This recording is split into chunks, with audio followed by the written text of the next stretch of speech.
In Cameroon, the president, Paul Biya, has returned to Yaoundé after nearly 6 weeks abroad, sparking relief and jubilation.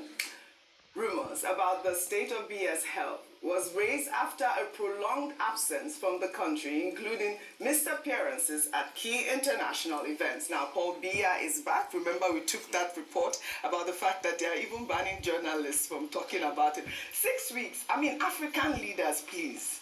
This was a man that was farting. He's laughing. He was farting, right? I remember that. They will arrest him, but he's not from Cameroon. He's not from Cameroon. He was farting. He's not from Cameroon. This was a man that, since he took over from Ahijo, he's been there. A whole generation has gone. He's made Cameroon go backward economically. This was a man that is trying to put his son in there. This is a man that him and his wife Chantel, with her big hair, has fed fats at the expense of the suffering people.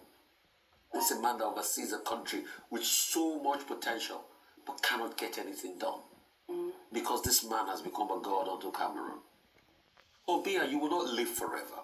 My fear is, what will become of Cameroon after you go? Because you will have destroyed the structure of the country, which you have done, and you have made it about yourself. When are we going to tell these sit-tight African leaders that, like Thomas Isodore Noah Sankara said, Abba, enough, down with these people? Enough. There's no point of celebration of a man that's already in his 90s coming back, still leading, where he ought to be playing 10-10 with his grandchildren. Well, he's back now. Dr. Mate, quick comment, because I want to... Okay, the last time President Paul Biya was seen in public was in September when he attended the China-Beijing summit, China-Africa summit in Beijing. And now Cameroonians started asking for him. Where is our president? For 6 weeks, they could not see him.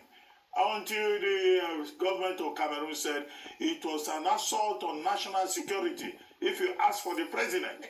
The president of Cameroon became a disappearing object that had disappeared into the Bermuda Triangle until he showed up yesterday. But they made big capital out of it.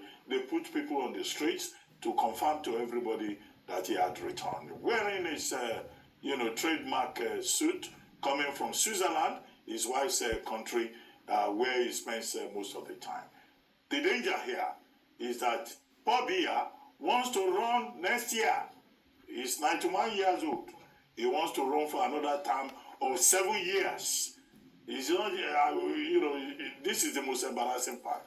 Teodoro Mbasogo of Equatorial Guinea is the longest running ruling president in Africa for about 45 years. What's his name? Paul Biya has been there for 41 years.